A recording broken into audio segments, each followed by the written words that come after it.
جان بوجھ کر جو رمضان کا ایک روزہ چھوڑتا ہے،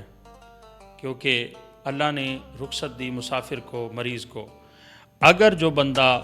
مریض بھی نہیں ہے، مسافر بھی نہیں ہے اور جان بوجھ کر وہ روزہ چھوڑتا ہے، حضرت سیدنا عبداللہ بن عباس رضی اللہ تعالیٰ عنہ آپ روایت کرتے ہیں، پیارے کریم آقا علیہ الصلوۃ والسلام نے فرمایا، جس نے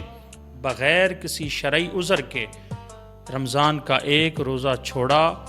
اس کو 9 لاکھ برس جہنم کی آگ میں رکھا جائے گا۔ تو پتہ چلا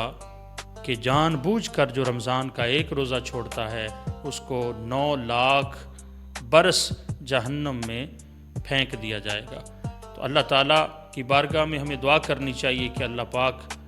ہم کو جہنم کی آگ سے بچائے اور اللہ پاک رمضان کی برکتیں عطا فرمائے۔